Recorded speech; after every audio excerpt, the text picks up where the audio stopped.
Hey there, Wargamers. This is Jstncloud with my third episode in my Tactical Tuesdays series. Once again, I have attempted to come up with some kind of tactical feedback for the video series as opposed to the first video that was me kind of ranting. For those of you that know, I paint for Brush for Hire, and we've actually recently started working on playing some campaign games, kind of like a slow grow compared to, or comparable to, War Machine, where you start with something small and build your way up. So we've been working with 500 points. I have on display here some Tau, and I wanted to talk a bit about this unit right here, the Pathfinders. Now, we've played several games at 500 points, and in my first couple of games at low points I did not have Pathfinders. I didn't think I would be able to squeeze them in at 500 points. This past Friday when I played, I got them in with 2 units of Fire Warriors, 1 squad of Pathfinders, and a cadre Fireblade, as well as a couple of stealth suits. It's ridiculous, to be completely honest with you. I normally prefer to run the Crisis Suit Commander.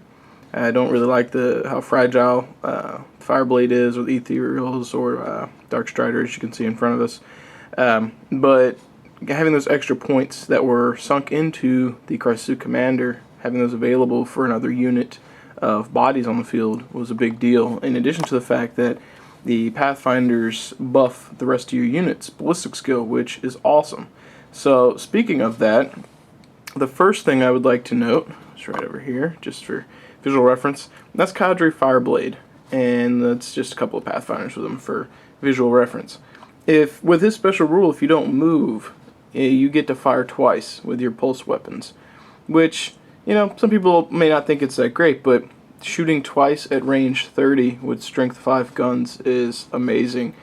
If you drop a couple of marker lights onto a unit, particularly 2, that will up this squad's ballistic skill to 5, and you've got, you know, a 12-man unit firing at 30 inches, 24 shots at ballistic skill 5. They're hitting with most of that, which is awesome. In addition to that, Cadre Fireblade, he's ballistic skill 5 already, so that puts him at 7. So if he rolls once, he gets to reroll, which is pretty awesome. Along with that, if you look back here, I've got my stealth suits, and you know, these guys, again, like normal Tau, they've got their 3 ballistic skill. Just 2 marks is all they need to put them into ridiculousness. The loadout on those 3 particularly is burst cannon. It's 4 shots each, strength 5. And if you can manage to mark a unit with 2 marks and have these guys lay into them, I mean, that's 12 shots from those 3 guys right there. If you can get them to ballistic skill 5, they're hitting on anything but ones, which is amazing. In addition to that, being able to take away cover saves is huge. In my games, I went up against some psychic powers, namely invisibility. And if you get invisibility off and you're in any kind of terrain, you're pretty much getting a 2-up cover save. Well, if you mark them, and you use the marks to take off the cover save, it's brutal. Super brutal. And back here behind them, he is not painted.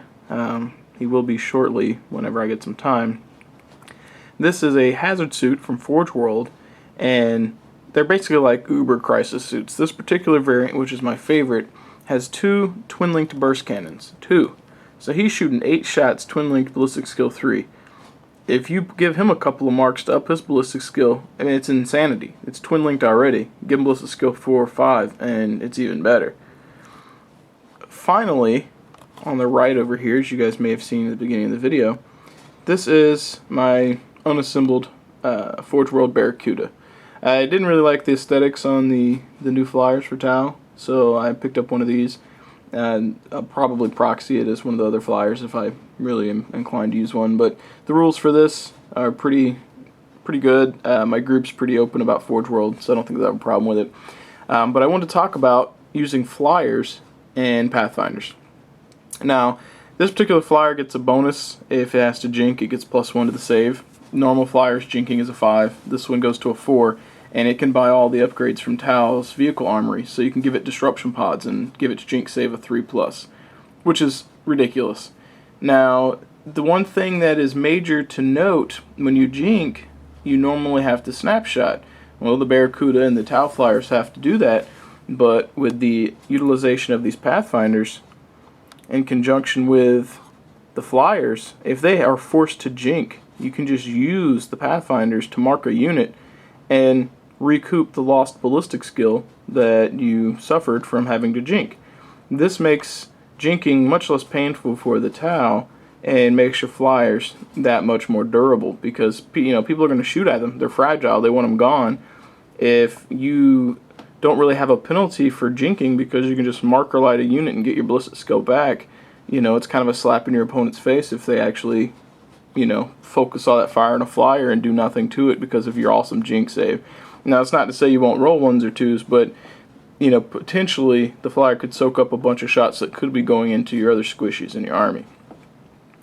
Now, if you guys recall from last week, me talking about teaming up the Tau with Ultramarines, Codex Marines in particular, if you consider the marker light options I've just presented and attaching HQs from Codex Marines to Tau units and mosh that all together, you have some very strong potential. You have units that are hard to dislodge off objectives. You have units that won't be swept in assaults, particularly if you run the Codex Marine HQs with your squads.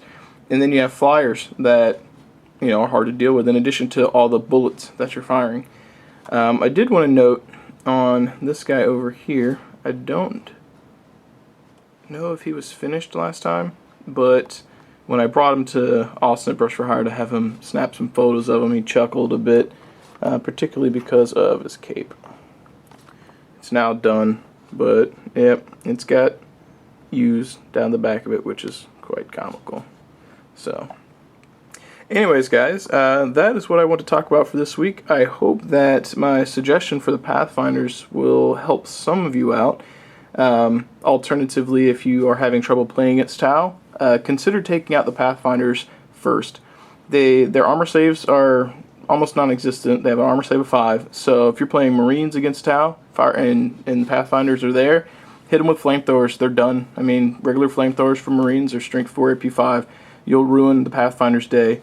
I have found from the games that I've played with the Tau thus far, Pathfinders, I don't want to call them a crutch, but they help so much with your army that if an opponent takes them out first, they're really knocking down the ability for you to punch through with your shots. And it's amazing how much they help, and it's amazing how quickly they can be taken off the field. So if you're playing Tau, I would suggest considering Pathfinders, maybe even using Aegis Defense Line. If you're playing against Tau, I would suggest taking out the Pathfinders ASAP. You don't want to you don't want to wait and deal with them until late in the game, because by then they've already got their marks all over you and they've been buffing the units. You want to take them out turn 1 or 2 if you can, and that will really force the Tau player into a corner, so to speak. So, anyways, as usual, if you guys enjoyed this, please like and subscribe. Check the description below for a link to the Brush for Hire page so that you can follow us and check out what we do. And hope you enjoyed. As always, happy wargaming.